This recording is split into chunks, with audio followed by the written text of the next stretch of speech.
Capítulo 9 da Lei de Igualdade.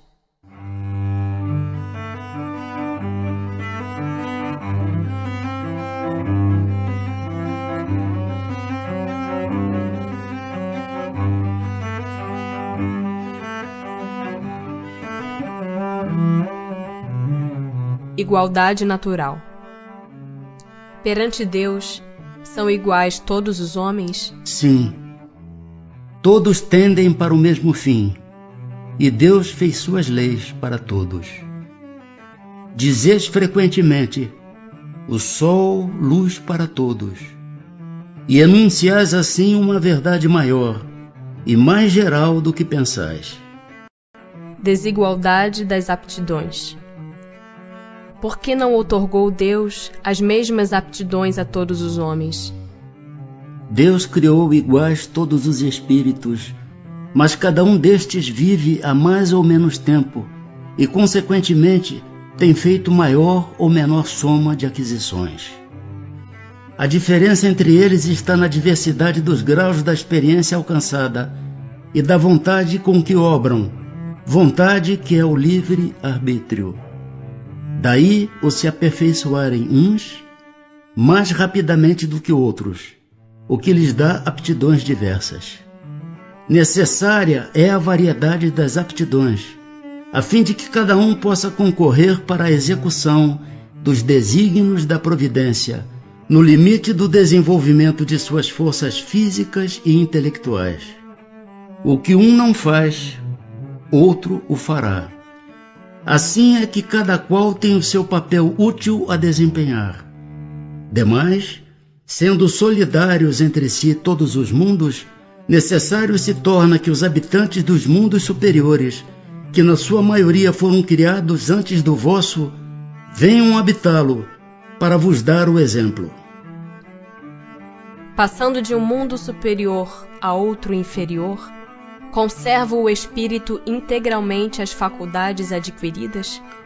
Sim, já temos dito que o espírito que progrediu não retrocede.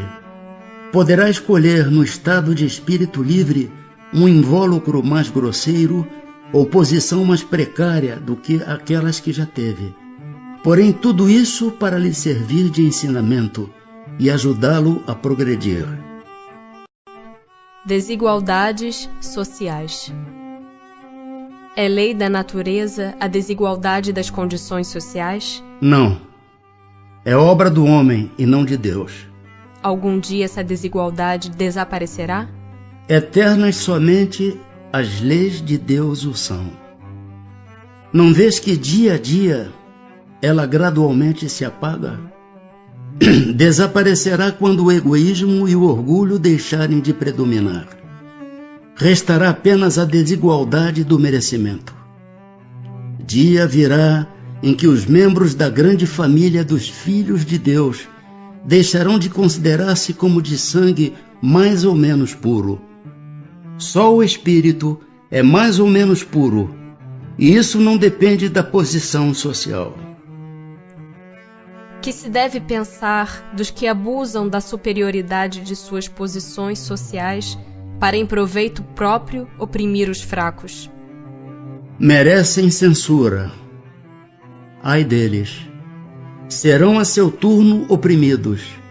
Renascerão numa existência em que terão de sofrer tudo o que tiverem feito sofrer aos outros. Desigualdade das riquezas. A desigualdade das riquezas não se originará das faculdades, em virtude da qual uns dispõem de mais meios de adquirir bens do que outros? Sim e não. Da velhacaria e do roubo. Que dizes? Mas a riqueza herdada, essa não é fruto de paixões mais. Que sabes a esse respeito? Busca a fonte de tal riqueza e verás que nem sempre é pura. Sabes porventura se não se originou de uma expoliação ou de uma injustiça? Mesmo, porém, sem falar da origem que pode ser má, acreditas que a cobiça da riqueza, ainda quando bem adquirida, os desejos secretos de possuí-la o mais depressa possível, sejam sentimentos louváveis? Isso o que Deus julga, e eu te asseguro que o seu juízo é mais severo que o dos homens. Aos que mais tarde herdam uma riqueza inicialmente mal adquirida, alguma responsabilidade cabe por esse fato? É fora de dúvida que não são responsáveis pelo mal que outros hajam feito, sobretudo se o ignoram, como é possível que aconteça. Mas fica sabendo que muitas vezes a riqueza só vem ter as mãos de um homem para lhe proporcionar ensejo de reparar uma injustiça. Feliz dele, se assim o compreende. Se a fizer em nome daquele que cometeu a injustiça, a ambos será a reparação levada em conta, porquanto não raro é este último quem a provoca. Sem quebra de legalidade, quem quer que seja pode dispor de seus bens de modo mais ou menos equitativo.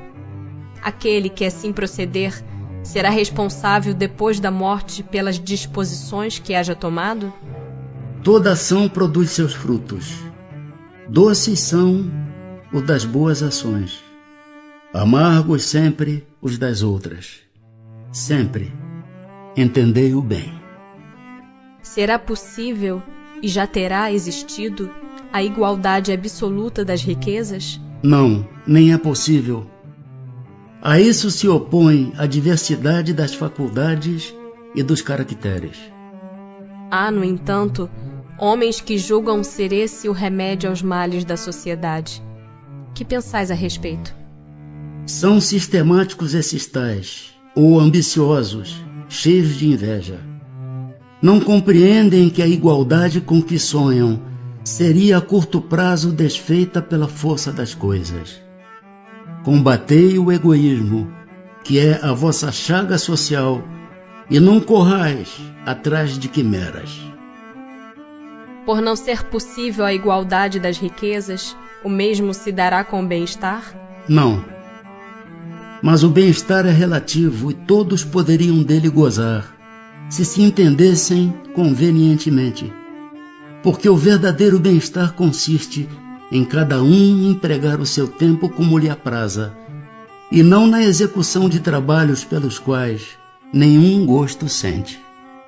Como cada um tem aptidões diferentes, nenhum trabalho útil ficaria por fazer.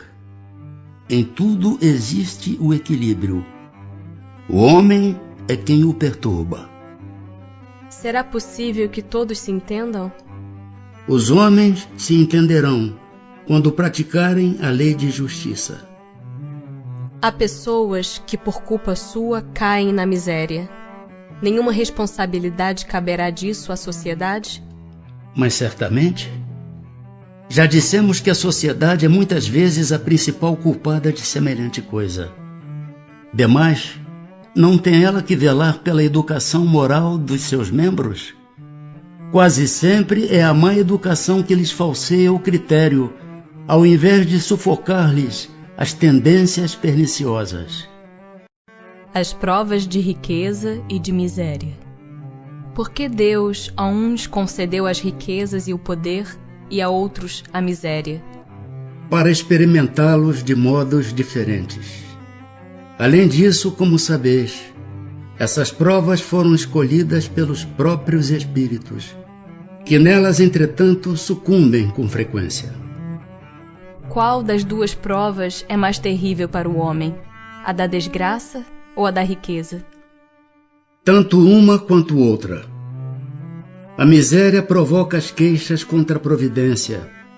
A riqueza incita a todos os excessos.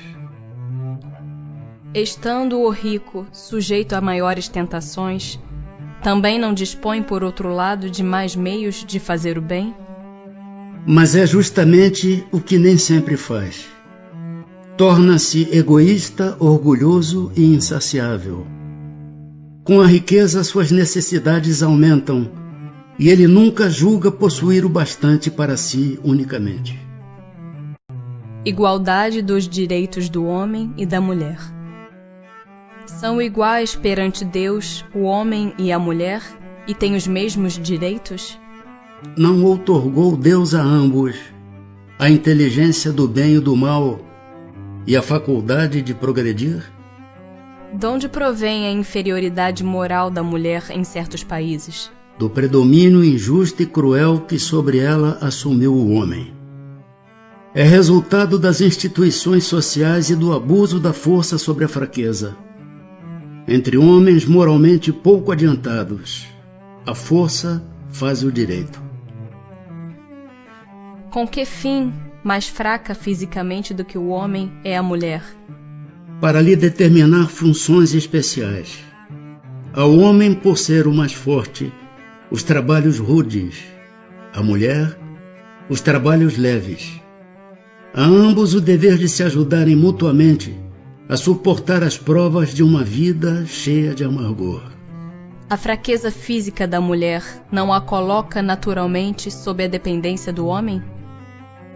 Deus a uns deu a força para protegerem o fraco e não para o escravizarem. As funções a que a mulher é destinada pela natureza terão importância tão grande quanto as deferidas ao homem? Sim, maior até.